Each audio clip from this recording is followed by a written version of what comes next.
بسم اللہ الرحمن الرحیم۔ ناظرین، بہت دلچسپ واقعہ ہے۔ آپ سے گزارش ہے کہ ویڈیو کو پورا دیکھیں اور چینل کو سبسکرائب کریں۔ حضرت علی بن ابی طالب رضی اللہ تعالیٰ عنہ کا بیان ہے کہ حضرت دانیال علیہ السلام یتیم تھے۔ ان کے ماں باپ زندہ نہ تھے۔ بنی اسرائیل کی ایک خاتون نے ان کو گود لے کر ان کی پرورش اور پرداخت کی۔ اس زمانے میں بنی اسرائیل میں ایک بادشاہ تھا جس کے 2 قاضی تھے۔ وہ خاتون بہت ہی حسین و جمیل اور باروب تھی۔ وہ بادشاہ کی خدمت میں گاہے بگاہے آیا کرتی اور اسے نصائح کیا کرتی تھی۔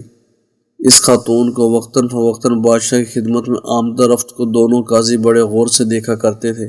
اس کی محبت ان دونوں کے دلوں میں جاگزیر ہو گئی اور اسے اندر ہی اندر جان و دل سے چاہنے لگے۔ ایک مرتبہ موقع پا کر انہوں نے اس پاک باز خاتون سے اپنی اندرونی کیفیت کا اظہار بھی کر دیا اور اسے یہ باور کرانے کی کوشش کی کہ ہم دونوں تم سے بہت زیادہ پیار و محبت کرتے ہیں۔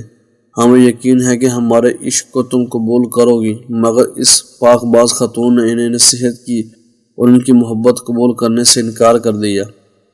دونوں قاضیوں نے طرح طرح سے اسے بھلا پھسلا کر اپنی چھوٹی محبت کے دام فریب میں پھنسانا چاہا، مگر وہ کسی بھی طرح ان کے ہاتھ نہ آئی۔ جب دونوں قاضیوں نے دیکھا کہ یہ خوبصورت خاتون کسی بھی قیمت پر ان کے ہاتھ نہیں آ سکتی، انہوں نے جھنجھلا کر بادشاہ کا روبرو یہ شکایت کر دی کہ جو عورت کو آ کر پند و نصیحت کرتی ہے، اس نے زنا جیسے عظیم گناہ کا ارتکاب کیا ہے۔ بادشاہ نے جب اپنے قاضیوں کی شہادت سنی تو وہ بڑی مشکل میں پڑ گیا اور اسے بے حد صدمہ پہنچا، کیونکہ وہ اس خاتون کی شرافت و نجابت کا دل سے قائل تھا، مگر قاضیوں کی شہادت کو بھی جھٹلایا نہیں جا سکتا تھا۔ غرض بادشاہ نے دونوں قاضیوں کی شہادت پانے کے بعد مزید تحقیق و تفتیش کی ضرورت محسوس نہیں کی اور ان سے کہا کہ تم دونوں کی شہادت قابل قبول ہے۔ پھر بادشاہ نے اس عورت کو 3 دن کی مہلت دی اور اس کے بعد اس کی سنگساری کا حکم دے دیا۔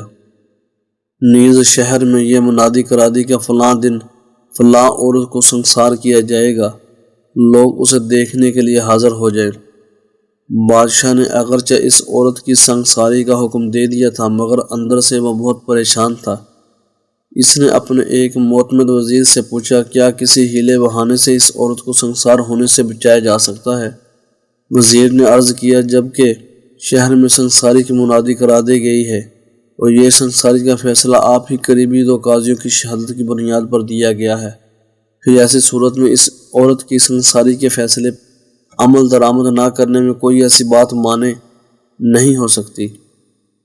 تیسرے دن، جو کہ اس عورت کے سنگسار ہونے کا دن تھا، بادشاہ کا وہ معتمد وزیر گھر سے نکلا تو اس نے دیکھا کہ چند بچے کھیل رہے ہیں۔ ان میں حضرت دانیال علیہ السلام بھی تھے۔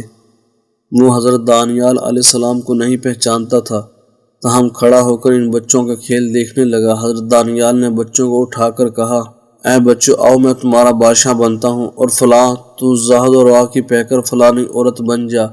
اور 2 لڑکوں کو قاضیوں کا کردار دیا اور کہا، تم دونوں میری عدالت میں اس عورت کے خلاف گواہی دو۔ پھر خود ہی مٹی کا ڈھیر جمع کر کے اس کے اوپر بیٹھ گئے اور ہاتھ میں لکڑی ایک تلوار رکھ لی۔ اب صورت ایک عدالت کی سی تھی۔ دونوں قاضی، لڑکی اور لڑکا جو عورت کے روپ میں تھا، سامنے کھڑے تھے۔ حضرت دانیال نے دوسرے لڑکے سے کہا وہ ایک قاضی کا ہاتھ پکڑ کر دور فلاں جگہ لے جائے۔ جب وہ چلے گئے تو دوسرے قاضی کو بلا کر سختی سے کہا، سچ سچ بتا ورنہ تجھے قتل کر دوں گا۔ تو کس بنیاد پر اس عورت کے بارے میں زنا کی گواہی دیتا ہے؟ قاضی کہنے لگا، میں گواہی دیتا ہوں کہ اس عورت نے زنا کا ارتکاب کیا ہے۔ حضرت دانیال نے پوچھا، کب؟ ننھے قاضی نے جواب دیا، فلاں روز۔ حضرت دانیال نے پوچھا، کس مرد کے ساتھ اس نے زنا کیا ہے؟ ننھے قاضی نے جواب دیا، فلاں بن فلاں کے ساتھ۔ حضرت دانیال نے پوچھا، کس جگہ؟ ننھے قاضی نے جواب دیا، فلاں جگہ۔ حضرت دانیال علیہ السلام نے لڑکوں سے کہا، اس قاضی کو لے جاؤ اور دوسرے قاضی کو میرے پاس بلاؤ۔ لڑکوں نے حکم کی تعمیل کی۔ حضرت دانیال علیہ السلام نے اس دوسرے قاضی سے بھی وہی سوالات کیے جو پہلے قاضی سے کر چکے تھے، مگر اس دوسرے قاضی کے جوابات پہلے قاضی سے مختلف تھے۔ حضرت دانیال علیہ السلام زور سے اللہ اکبر پکار اٹھے۔ بادشاہ کا معتمد وزیر جو کہ یہ سارا منظر دیکھ رہا تھا، وقت ضائع کیے بغیر بادشاہ کی خدمت میں پہنچا اور اس کے بچوں کا یہ کھیل تماشا کہہ سنایا۔ بادشاہ کو ہوش آیا، اس نے حضرت دانیال علیہ السلام کی طرح دونوں قاضیوں کو بلا بھیجا اور انہیں الگ الگ کر کے ان سے بیانات لیے۔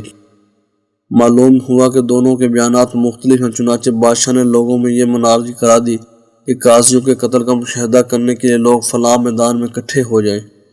پھر مجمع عام کے سامنے بادشاہ نے دونوں قاضیوں کو کیفر کردار تک پہنچا دیا اور پاکیزہ خاتون کو باعزت اس کے گھر بھیج دیا۔ یاد رہے یہ واقعہ ہم نے حافظ ابن قیم کے مذکورہ کتاب سے لیا ہے، مگر اس میں حضرت دانیال علیہ السلام کے ساتھ کوئی ایسا لقب لکھا ہوا نہیں جس سے ثابت ہو کہ دانیال نبی تھے، انہوں نے صرف دانیال نام لکھا ہے۔ حافظ ابن کثیر نے البدایۃ والنہایہ میں ذکر کیا ہے کہ حضرت دانیال علیہ السلام نبی تھے، بعض لوگوں نے لکھا ہے کہ وہ نبی نہیں تھے بلکہ کوئی ولی تھے۔ واللہ تعالی عالم بالصواب۔